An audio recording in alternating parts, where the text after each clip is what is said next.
नमस्कार विद्यार्थी मित्रों, आज हम मधुबन ये जो पांचवा साक्षात्कार है, जो साक्षात्कार यानी इंटरव्यू जो अनुराग वर्मा जी ने लिखा है, इसके बारे में आज हम जानकारी लेंगे। ठीक है, तो आप अपने किताब में से जो 11 नंबर का पेज है वो निकालिए और उसमें जो मधुबन पाठ है उस पाठ पर अपना ध्यान एकत्रित कीजिए। ठीक है, तो हम अभी मधुबन इस पाठ को पढ़ते हैं।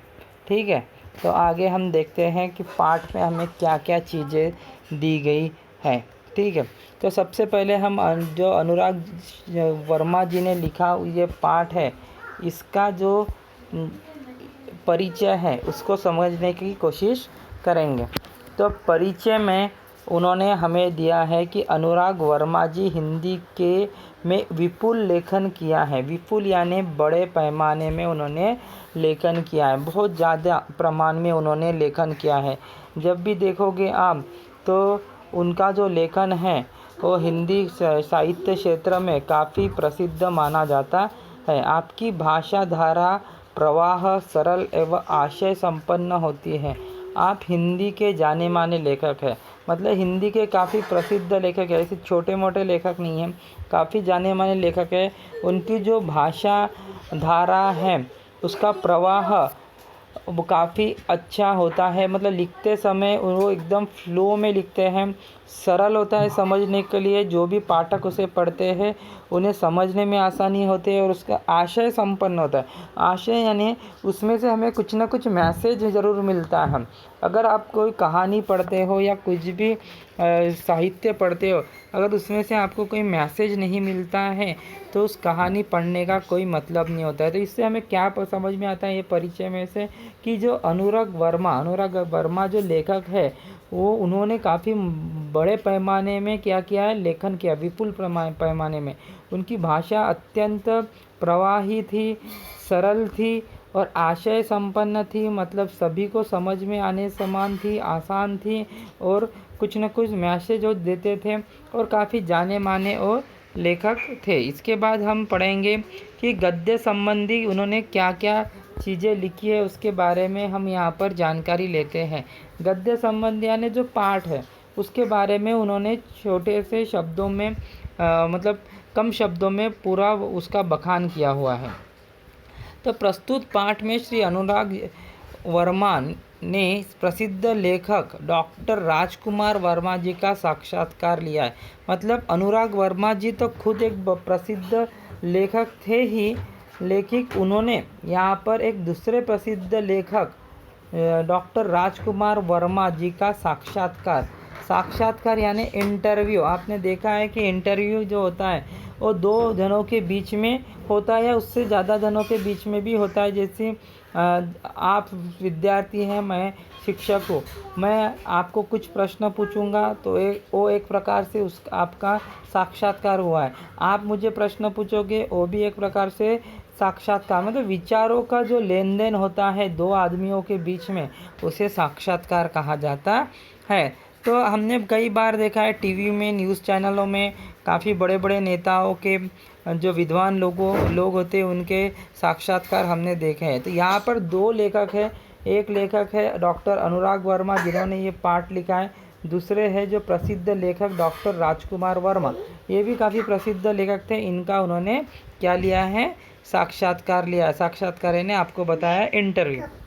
यहाँ अनुराग जी ने डॉक्टर वर्मा जी से उनकी काव्य रचना की प्रेरणा, लौकिक पारलौकिक प्रेम, देश की राजनीतिक स्थिति आदि पर प्रश्न पूछे हैं।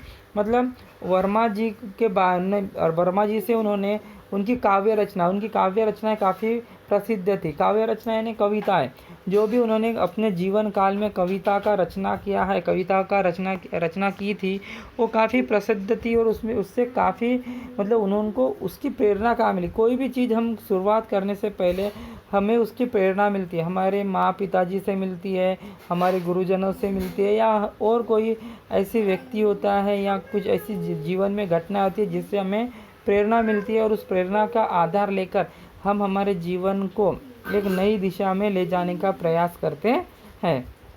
लौकिक पारलौकिक प्रेम, मतलब लौकिक और पारलौकिक प्रेम, मतलब देश विदेश से भी उन्हें काफ़ी बड़े पैमाने में उन्हें प्रेम मिला था और वो भी काफ़ी प्रेम अपने देश को करते थे और अपने देश के लिए कुछ करना वो हमेशा चाहते थे।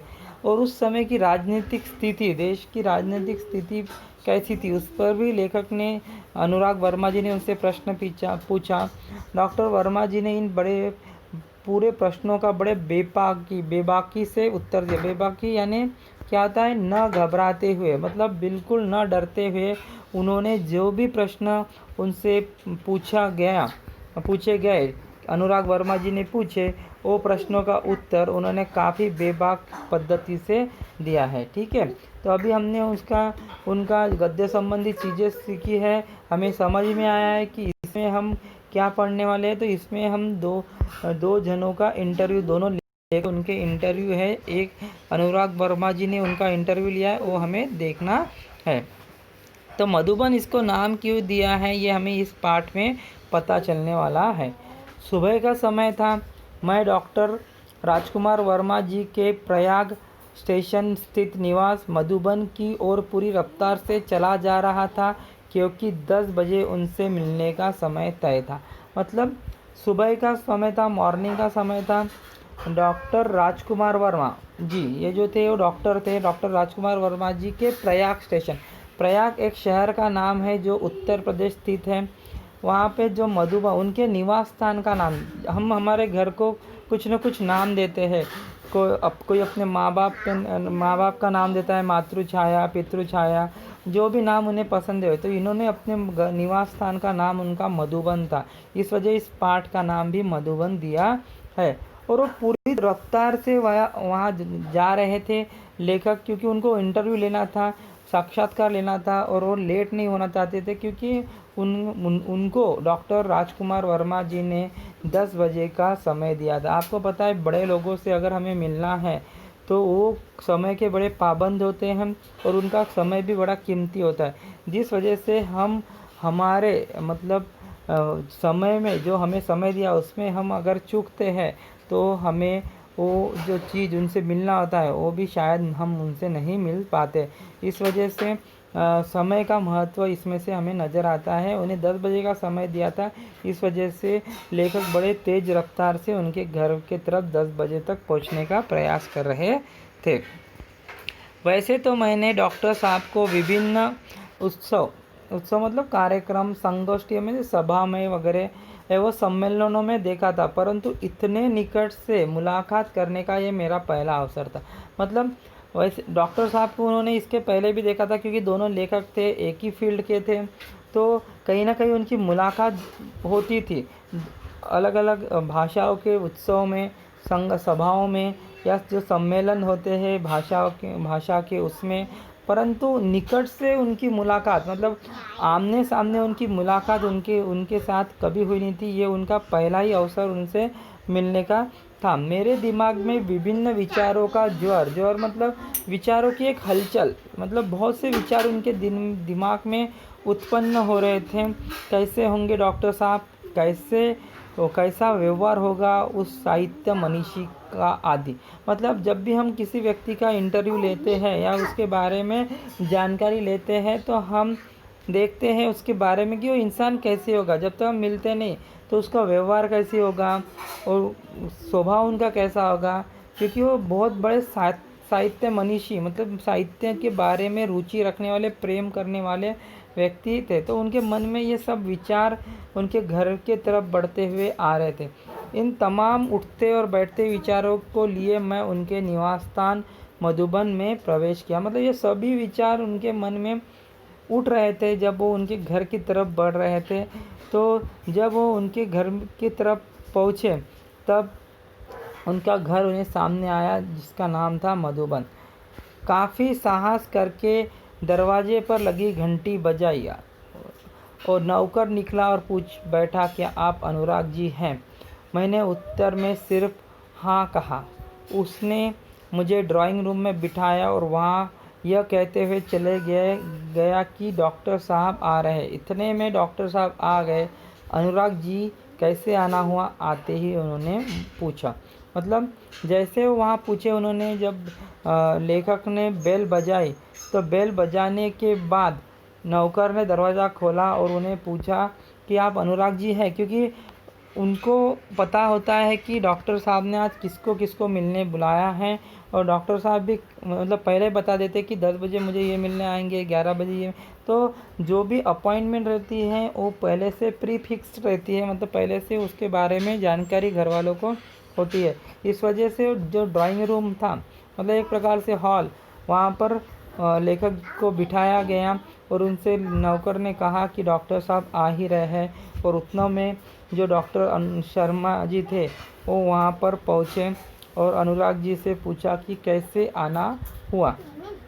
तो उन्होंने उत्तर दिया, मैंने कहा डॉक्टर साहब कुछ प्रसंग जो आपके जीवन से संबंधित हैं, उनसे आपको जो महत्वपूर्ण प्रेरणाएं मिली हैं उन्हीं की जानकारी हेतु आया हूँ। तो उन्होंने उत्तर दिया कि आपके जीवन के बारे में जानना चाहता हूँ, आपके जीवन से संबंधित जो भी चीज़ें हैं उसे जानना चाहता हूँ, और आपको जो महत्वपूर्ण प्रेरणाएं मिली आपके जीवन में अलग अलग जीवन काल में, तो उसको उस प्रेरणाओं की जानकारी लेना चाहता हूँ। उसी हेतु मतलब उसी उद्देश्य में यहाँ आया हूँ, क्योंकि जो भी व्यक्ति बड़ा बनता है उसके पीछे कोई ना कोई प्रेरणा ज़रूर होती है। बिना प्रेरणा का इंसान आगे बढ़ना काफ़ी मुश्किल होता है। डॉक्टर साहब ने बड़ी सरलता से कहा, अच्छा तो फिर पूछिए। अभी उन्होंने भी बड़े ही सरलता से जवाब दिया कि ठीक है, पूछिए आपकी जो भी सवाल है। तो अभी हमें अगले पार्ट में इस सवालों से शुरुआत करने। आज हमने उनका परिचय देखा है, गद्य संबंधी बातें देखी, और पहले 2 परिचय देखे जिसमें उन्होंने उनके जो बेसिक इंट्रोडक्शन है उसके बारे में देखा है। और ये जो पूरा इंटरव्यू है हम भाग 2 में देखेंगे, ठीक है। लेकिन अभी जो हमने परिचय देखे उसके आधार पर मैं आपको कुछ प्रश्न देना चाहता हूँ, जो आपको मुझे छुड़ाकर दिखाना है या व्हाट्सएप ग्रुप में भेजना है, ठीक है। जो प्रश्न आपको पूछे जाएंगे वो प्रश्न आपके जो ये है आपके इसी में है, जो आप परिचय पढ़ेंगे उसी में आपको उस प्रश्नों के उत्तर ज़रूर मिल जाएंगे। आपको कहीं जाने की ज़रूरत नहीं पड़ेगी, आप उसी में से ढूंढकर वो प्रश्न लिख सकते हैं। तो पहला प्रश्न है आकलन कृति, काफ़ी महत्वपूर्ण होती है। 10वीं कक्षा में आकलन कृति पर आधारित ही प्रश्न होते हैं। अगर आप इसको पाठ को ठीक से समझ जाते हैं तो ये छुड़ाते वक्त आपको काफ़ी आसानी होती है। तो पहला प्रश्न है जो हम देखेंगे, पहला प्रश्न है कि लेखक ने डॉक्टर साहब को कहाँ देखा था। तो इसका उत्तर आपको इन 3 बॉक्स में लिखना है कि डॉक्टर साहब को लेखक ने कहाँ कहाँ देखा था, ठीक है। लेखक ने डॉक्टर साहब को कहाँ देखा था। दूसरा प्रश्न है लेखक के मन में कौन से विचार उठे थे। लेखक के मन में कौन से विचार उठे हैं, तो ये 2 बॉक्स में लिखना है कि कौन कौन से विचार उनके मन में उठे, वो पूरे परिच्छेद में। तीसरा प्रश्न है कि डॉक्टर साहब के निवास स्थान का नाम, कई बार मैंने जिक्र किया उनके निवास स्थान का नाम, वो आपको लिखना है। चौथा प्रश्न है डॉक्टर साहब कौन से शहर में रहते हैं। तो ये भी मैंने आपको बताया कि डॉक्टर साहब कौन से शहर में रहते हैं। तो ये सभी प्रश्नों को आप बड़े आसानी से छुड़ा सकते हैं। तो पहले पढ़ लीजिए, समझ लीजिए, उसके बाद इसको छुड़ाने का प्रयास कीजिए, ठीक है। तो अगला जो पार्ट है, मतलब भाग है, वो हम अगले पीरियड में देखेंगे। धन्यवाद।